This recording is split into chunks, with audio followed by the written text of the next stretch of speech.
بسم اللہ الرحمن الرحیم۔ انجینئر علی مرزا سے جو ہمارے اختلافات ہیں، علماء کے اختلافات ہیں، وہ ساری دنیا کو معلوم ہے۔ اب ایک فتویٰ آیا ہے سامنے جو بڑا پھیلایا جا رہا ہے۔ ایک مولانا صاحب کی طرف سے فتویٰ دیا گیا کہ جی انجینئر صاحب کا قتل جائز ہے۔ میں اس اپنی دینی ذمہ داری سمجھتا ہوں کہ ہم اس فتوے سے بالکل متفق نہیں ہیں، اور جتنی بھی میری بڑے علماء سے بات ہوئی ہے، جہاں تک میری رسائی تھی، جن سے میری بات چیت ہوئی ہے، وہ کوئی بھی اس فتوے سے متفق نہیں ہے۔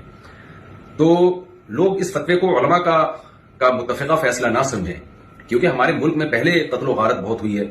یہ شرم کسی کو اجازت نہیں ہے اس کی کہ کسی بھی شخص کو اٹھ کے وہ قتل کر دے۔ انسانی جان کا قتل، چاہے وہ کسی بھی مسلک سے ہو، کسی بھی فرقے سے ہو، کسی بھی مذہب سے ہو، ہم اس کا قتل جائز نہیں سمجھتے۔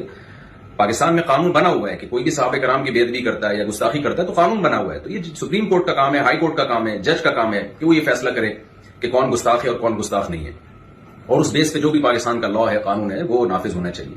لیکن یہ جو ایک فتویٰ دیا گیا ہے کہ جی اٹھ کے قتل کر دیا جائے، یہ بالکل ٹھیک نہیں ہے۔ میرے 20 اختلافات ہیں انجینئر علی مرزا سے، میرے کیا اہل سنت والجماعت کے علماء انجینئر علی مرزا کے عقائد کو درست نہیں سمجھتے، لیکن قتل و غارت کے فتوے دینا، انسانی جان غیر محفوظ ہو جائے ہمارے ملک میں، یہ بالکل جائز نہیں ہے۔ ہم اس کی پرزور مذمت کرتے ہیں اور اس کو علماء کا فتویٰ نہ سمجھا جائے۔ ایسا نہ ہو کل کوئی سرپھرا اٹھے اور کسی انسان کو قتل کر دے گستاخی کی بیس پہ، بے ادبی کی بیس پہ، تو یہ بالکل غلط ہے۔ ہم اس کی بھرپور طریقے سے مذمت کرتے ہیں، اور علماء بھی، جہاں تک میری رسائی علماء سے ہوئی ہے، وہ بھی اس عمل کو جائز نہیں سمجھتے۔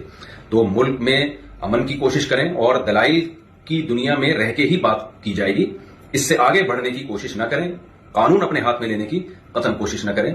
یہ جو ریسنٹلی فتویٰ آیا اور سوشل میڈیا پہ پھیلایا جا رہا ہے، بالکل غلط ہے۔ قرآن و سنت کی روشنی میں اس فتوے کا کوئی سر نہیں بنتا، اور وہ پھر یہ ہے کہ ذرا سی کسی کی بات، زبان سے کوئی لفظ نکلتا ہے نا، لوگ اس کو پکڑ لیتے ہیں۔ جنید جمشید کے ساتھ ہوا، مولانا طارق جمیل صاحب کے ساتھ ہوا، اور سیالکوٹ کا جو واقعہ ہوا تھا، ہم تو یہ جو واقعات تھے ان کے زخم ابھی چاٹ رہے تھے کہ جناب ایک اور فتویٰ مارکیٹ میں آ گیا کہ جی فلاں کو قتل کر دیا جائے۔ یہ بالکل درست نہیں ہے۔ تو خدارا جو مذہبی لوگ ہیں وہ جنون کی حد تک آگے بڑھنے کی کوشش نہ کریں، پاکستان کا، اسلام کا امیج دنیا میں خراب کرنے کی کوشش نہ کریں۔ اس سے ملک میں نقصان ہوگا اور قتل و غارت کا میدان گرم ہوگا۔ تو یہ بالکل غلط ہے۔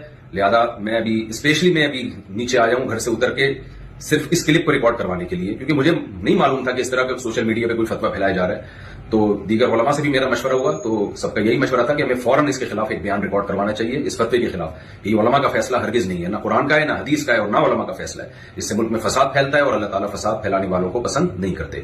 تو ملک میں ہر ایک کی جان محفوظ ہونی چاہیے، چاہے وہ کسی بھی مسلک سے اس کا تعلق ہو، یا کسی بھی فرقے سے، یا کسی بھی مذہب سے، کوئی بھی رائے ہو۔ دلائل کی دنیا میں آپ ضرور ڈیبیٹ کریں، دلائل کی دنیا میں آپ ضرور ایک دوسرے کو چیلنج دیں، اور اگر آپ سمجھتے ہیں کہ کسی نے کوئی کام ایسا کیا ہے جو آئین کے خلاف ہے، اسلام کے خلاف ہے، تو لا کے ذریعے اس میں پنشمنٹ کی کوشش کی جائے، قانون کا سہارا لیا جائے۔ جج فیصلہ کرے گا کہ کیا سزا بنتی ہے یا نہیں بنتی۔ اللہ تعالیٰ ہمارے ملک کو ہر قسم کی اندرونی اور بیرونی سازشوں سے پاک فرمائے، اور اس شر سے اللہ تعالیٰ ہمارے کنٹری کو محفوظ فرمائے، اور عالم اسلام میں محبت اور اتحاد پیدا فرمائے، اور ہماری سب کی جانوں کو اللہ تعالیٰ محفوظ فرمائے، اور یہ جو مذہبی شدت پسندی ہے، اس شدت پسندی سے اللہ تعالیٰ ہم سب کی حفاظت فرمائے۔